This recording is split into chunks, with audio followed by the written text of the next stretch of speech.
It had been 11 years since we had been to the White Rim mountain biking ride in the Canyonlands National Park located near Moab, Utah. 2025 would be the year to attack the maze. The maze comprises 220,000 acres of the 337,000 acre Canyonlands National Park. We'd see a lot of it in our 5-day ride. In 2014, 10 riders flew or drove from Madison to Canyonlands to ride the White Rim Trail. In 2025, only 6 of us were able to make it. Bill, Greg, Rick, and Dave flew out, an easy 3-hour flight from Madison to Phoenix to Moab. Tom and Tom decided to drive, taking 2.5 days and overnighting in Lincoln, Nebraska and Dillon, Colorado. There was plenty of time to provision for the experience, and the spring snowstorms in the Rockies added a little excitement to their drive. The maze is the least accessible district of the Canyonlands National Park. Due to the district's remoteness and the difficulty of the roads and trails, travel to the maze requires more time. Visitors must be prepared for self-sufficiency and the proper equipment or gear for self-rescue. Rarely do visitors spend less than 3 days in the maze, and the area can easily absorb a week-long trip. We felt like rock stars flying from Phoenix to Moab in the small jet, where we were greeted by wonderful weather, blue skies, white fluffy clouds. Everything was handled outside, including the luggage. I felt like I was in the Caribbean. Our rock star status quickly faded as the 4 of us, plus all of our luggage and the driver, crammed into a Nissan Sentra for the 20-minute ride from the airport to Moab to the Bighorn Motel, our home for 2 nights. Moab is a small town of 5,000 people, nestled along the Colorado River, the only green spot for miles around. The town may be named after the Kingdom of Moab, a name from the Greek via Hebrew for from the Father. It's described in the Bible as what is present-day Jordan, bounded by the Dead Sea on its west. According to the Bible, the Moabites often fought with the Israelites. As an acronym, MOAB refers to a massive bomb developed by the U.S. military. Moab attracts some 3 million tourists annually, mostly visitors to the nearby Arches and Canyonlands National Park. If you want to have outdoor activities, they've got everything. ATV, UTV riding, ballooning, bird watching, fishing, golf, hiking, horseback riding, motorcycle road touring, motorcycle trail riding, mountain biking, road biking, rock climbing, canyoneering, scenic flights, skydiving, and whitewater rafting. After sitting on a plane for 3 hours, I decided to take my usual 5-mile walk around Moab today to see what it had to offer off the beaten track. An estimated 13,000 vehicles pass through Moab daily on Highway 191, and I had to get 4 blocks west of the highway before I stopped hearing the roar. At the Gonzo Inn, I saw my first Tesla pickup, up close and personal. Not much to look at, and I'm not sure what the attraction is. Interestingly, the Gonzo also had their outdoor gas fire pit roaring, and it was about 75 degrees out. Oh, and there were lots of these signs around town, probably in protest of the current residents' move to get rid of federal land. Lots of campers in these areas, especially those homemade type that you see in every size and configuration. Self-contained, and you just need a place to park it at night. There was still a lot of snow on Mount Was. Moab might be a great place to retire, and if you are thinking about it, they have a place for you. On our first night in town, we decided to go to the Moab Brewery, where everybody had a great meal, but the best prize went to Dave's dinner of a huge platter of brisket and potatoes. He would have had enough to feed the whole table. He also bought a giant quart beer that was $15, and he didn't realize it till he got the bill. Everybody was excited about that. On our second night in Moab, we went to a little bit more shishi restaurant, Josie Wyatt's Grill. It was delicious. Bill and I had the honey-crusted salmon over grilled asparagus. It was delicious. Everybody else had the chicken on mashed potatoes. They were waiting for the salad until they realized that the green salad was the microgreens on top of it. Lots of laughs about that. You know, just to set it straight, I'm retired. I can't, I'm not going to cook you lunch. Strawberry sundae. Nice. That's it. I ordered a sundae when I meant to order a shake. Sure, let me ask you this. Are you disappointed? No. Best banana shake I've ever seen. Can't wait to eat it. Burn this all off tomorrow. Wonderful. Yum. We had about a 10-minute walk back to the motel, which certainly wasn't enough to work off the drink, food, and dessert we had. We'd start that tomorrow when we hit the trail.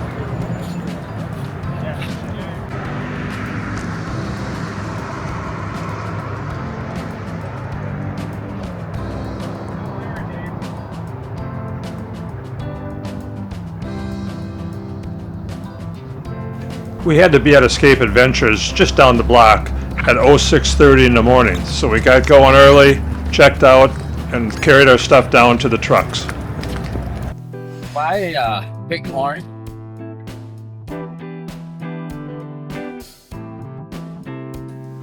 As the light changed, we did our best in imitating the Beatles' Abbey Road album cover where they're crossing the street.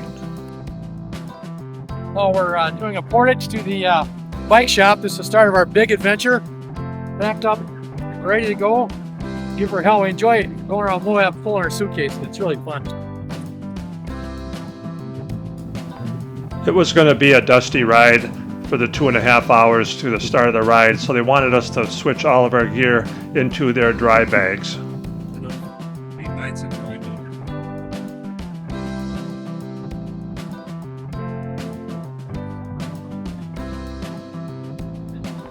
Stuff inside is okay, but it'll get dirty. Everything went into the dry bags except the G's beer, which he was bringing. The truck would have everything we needed for the 5-day trip. All of our gear, all of our food, and 140 gallons of water. The question was, how would we get there? Well, Zach, one of the other tour guides who was heading out on the White Rim ride next week, was going to give us a ride to the starting point in the van, and from there we'd be on our own.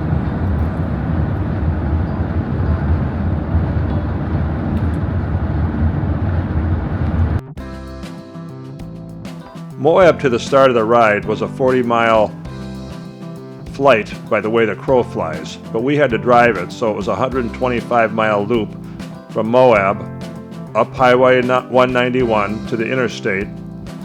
Along the interstate we stopped for some gas and fuel.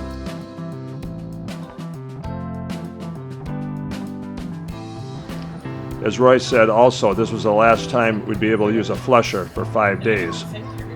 We headed back out on Highway 24 until we came to a nondescript road, which we followed through the desert for the next 40 miles. It was a bumpy ride. I wonder if it rains a little bit. The cacti flower and all that. After about a half hour, we stopped to take a little break and stretch, and Roy explained the cryptobiotic soil crusts that, although not a desert type, are probably over 200 years old. These crusts are living surface layers of soil formed by communities of microorganisms. They're found in arid and semi-arid regions around the world, including some deserts. Dominant organisms in biocrusts include cyanobacteria, lichens, moss, and microfungi. They're crucial for desert ecosystems, playing a role in soil stabilization, nutrient cycling, and water retention. Why are they fragile? Biocrusts are easily damaged by physical disturbance, like tramping by humans or livestock. Once damaged, these crusts take a very long time to recover, potentially decades or even centuries. Damage disrupts their functions, leading to increased erosion, nutrient loss, and reduced water infiltration. How did this affect us? Well, the plan was if we had to urinate along the trip somewhere, always do it on the road, never step off the path. Once everything was unloaded from the van, we said goodbye to Zach and he headed back to MOAB. The rest of us finalized our bikes, got everything loaded, and Roy suggested we use the vault toilet porta potty and go one more time. They refer to it as a long drop. After that stop, we'd be using the groover for the rest of the week. Want to know what a groover is? Talk to one of the riders. Our first day's ride would be about 27 miles. About 12 miles into the ride, we stopped at Bagpipe Butte, a beautiful overlook where we saw what we'd be riding through for the next couple days. The weather was beautiful, the temp was beautiful, very little wind. The road we were on had a lot of sand on it, loose sand, 3 to 4 inches thick, but we skated over it, and before you knew it, it was time for lunch.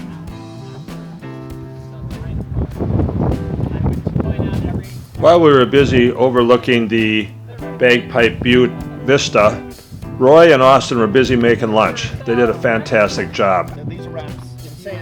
Caesar chicken salad with chips and Melba toast, sodas. It really hit the spot. Soon it was time to take off, and we could see over the cliff as we biked along the big descent we would have down into the valley. Little did I know this would become my Waterloo. Roy told us it was probably the most technical part of the ride and that the descent was very steep. Many people walked it, and we should do that if we felt nervous.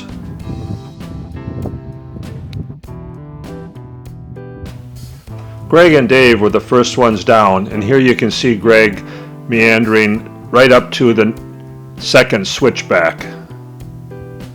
I went next and made several of the switchbacks okay, stopped and walked one. And as I looked ahead, I saw he and Dave. Greg got a couple pictures of me. This is the first one, and this is the second one where in probably a split second after this was taken, I went right over the handlebars. In the tick of a clock, my view went from this to this, with this scene as the background. When I hit the ground, I was knocked out and laid unconscious for 5 to 10 minutes. Dave and Greg came to my aid, but didn't want to move me because of possible back or neck injuries. I was breathing. Soon, Roy and Austin arrived in the truck. They did triage me and decided I needed to get to MOAB as fast as possible. I was transported by Roy in the truck back to the ranger station, where I was then transferred to Zach's car, who had come out to pick me up along with his girlfriend, Dr. Zoe. They drove me back to the MOAB hospital, which is a trauma 4-level hospital. They did lots of scans and tests. The diagnosis was subarachnoid hemorrhage, traumatic with brain bleeding, traumatic brain injury, zygoma fracture, maxillary sinus fracture, and abrasions on multiple sites. Of course, they were concerned. I had lost consciousness for 10 minutes. At about 3 in the morning, they decided I needed to go to Provo, which was a trauma 2-level hospital.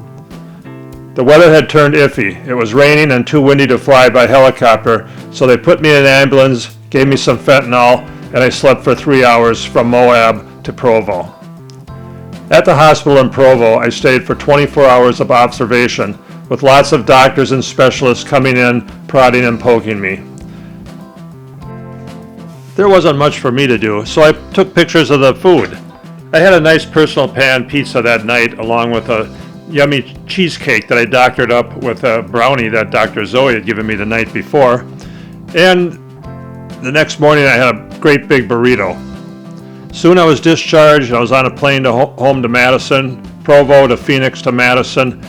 I was in the back of the plane, but had the whole 3 seats to myself. Oh, there'll be more about this trip, but the other 5 riders have the pictures and the stories to tell. So stay tuned, more to come.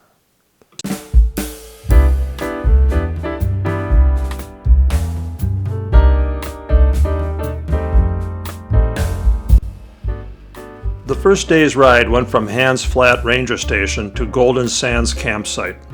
We started the ride with some nice, gently rolling tracks of gravel with a packed sand base on a jeep trail called the Orange Cliffs Road. It starts on the lands within the Glen Canyon National Recreational Area, which borders the west side of the Canyonlands maze. Our starting elevation was about 6,500 feet, and we did climb to as high as 6,850 feet. Not as much oxygen as in Wisconsin, so the climbing was a challenge. The first 7 miles was flat to rolling gravel, shallow sand, and rock. The next 6 miles ended with 4-mile-long grade climbing 400 feet. That's where the fun began, as we entered the maze on the Flint Trail, the most difficult road in the Canyonlands. We dropped from our high point of 6,850 feet as the trail plunged 900 feet in 2 miles. That's an average grade of 9%. We all walked at least some stretches of the descent. The descent was so rough, even the truck moved at a crawling pace. There were huge rocks to avoid and some 2-foot drops and constant loose rocks and sand. How rough were the parts of the trail we rode? Pictures over several days are an indication, but the depth of some of the track is not well known. We were about halfway into the day's planned ride when we reached Rick's demise. As Rick slowly gained consciousness and recovered, we waited for the truck to arrive.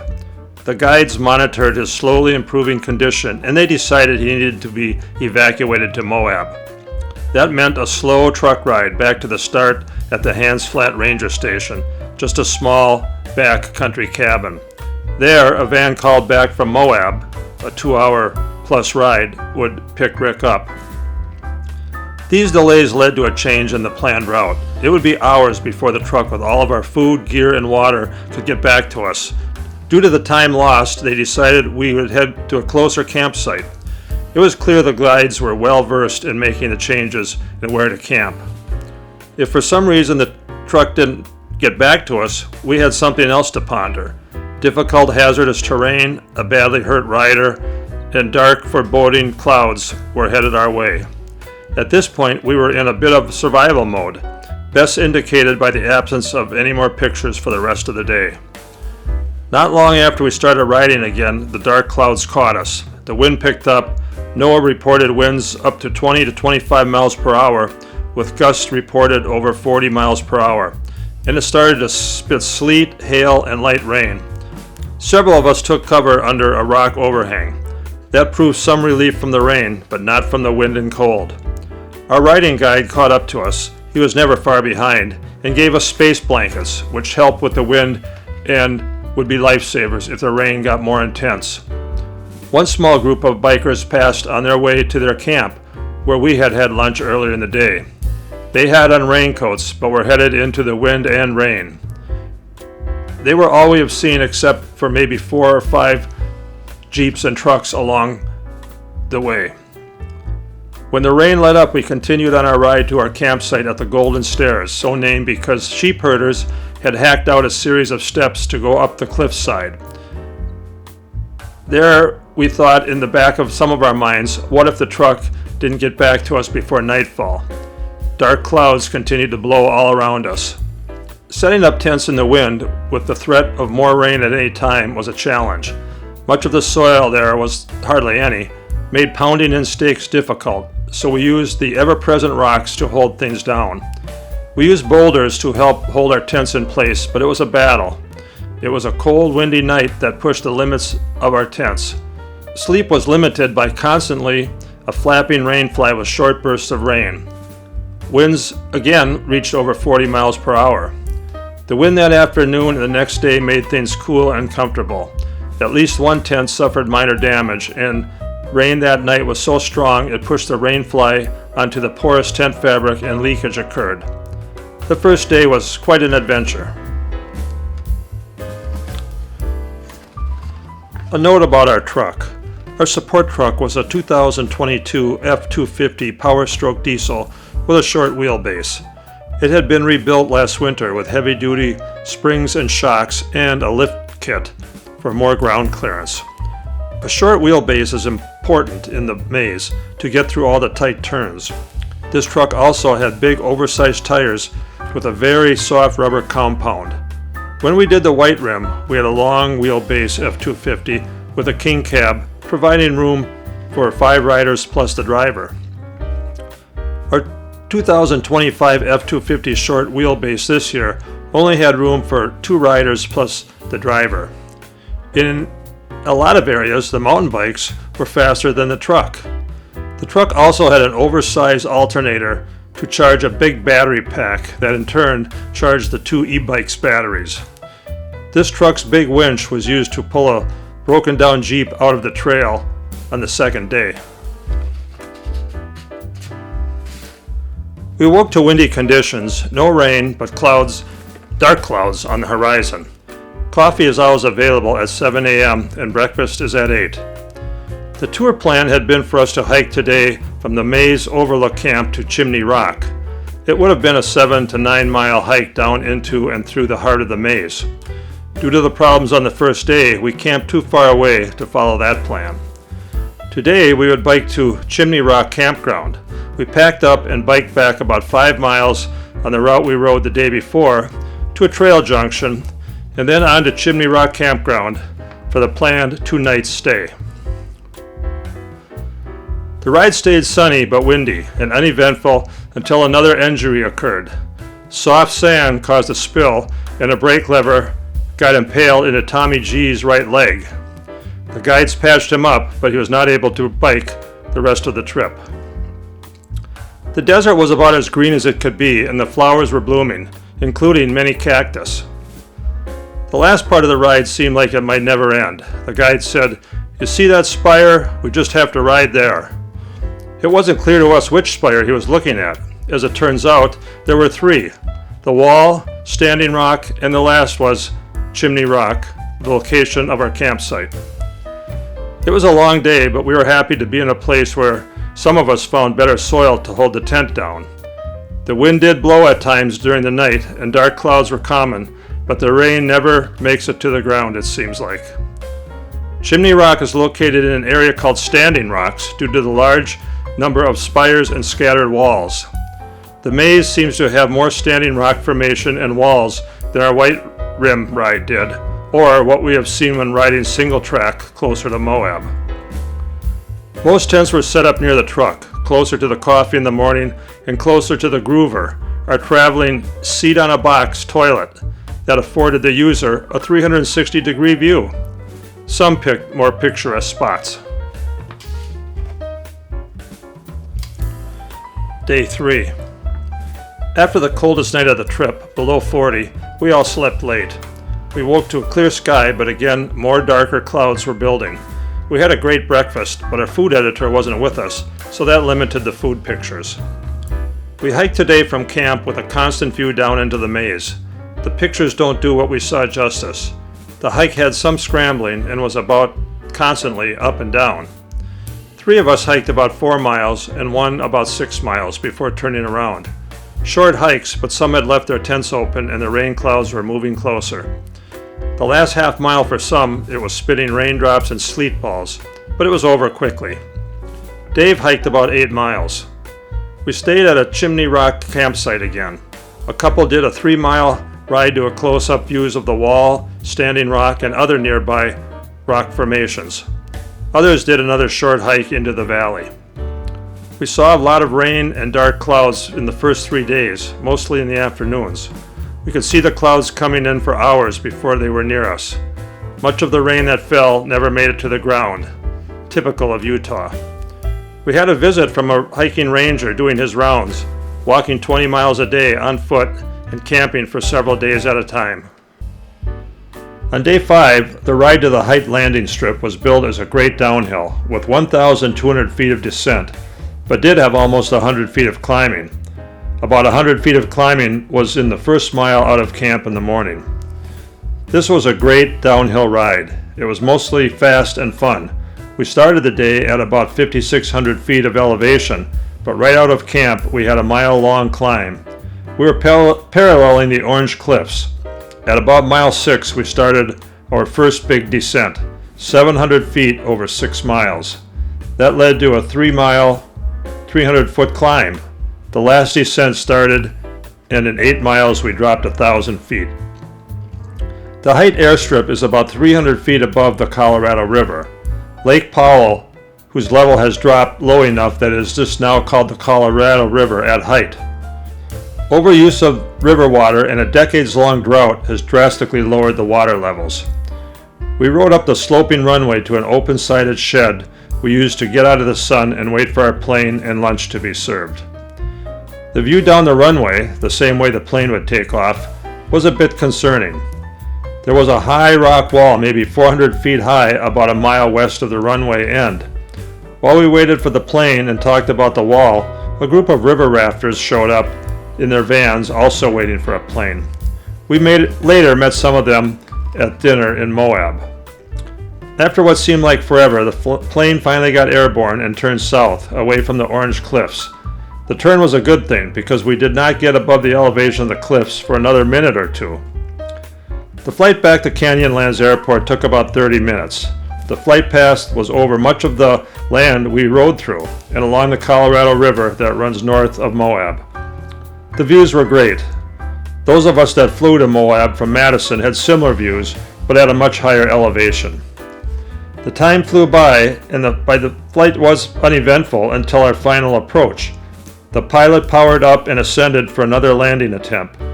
It seems he did not have his landing lights on to signal his landing intent and was chastised by someone on the ground. A bit alarming, as it is not clear what the problem was at the time. An escape van was there for the ride back to town. The truck with our gear took several more hours to get back to Moab. Back in Moab, Tommy G went to the ER right away to get his puncture wound checked out. The ER staff said the guides had done an excellent job tending to his puncture wound. He was given a tetanus shot and an antibiotic. Tom is on Eliquis, a blood thinner, so luckily he did not bleed too much. The ER doc questioned him about being on a ride like the maze while being on Eliquis. Tommy G didn't have a good answer for him. After dinner, we headed back to the food trucks and ice cream. We left early for the airport and had an uneventful flight home except for a long layover in Phoenix. Dave had a friend pick him up and take him out to lunch. Billy flew on to LA from Phoenix. The descent on the Flit Trail was a lot harder than we had imagined. The scenery was fantastic and the desert was green and in bloom. The riding was an adventure. The rain was a surprise. It usually never hits the ground. And the wind peak on the open plateau was memorable. Rick's Fall was a scare for everyone.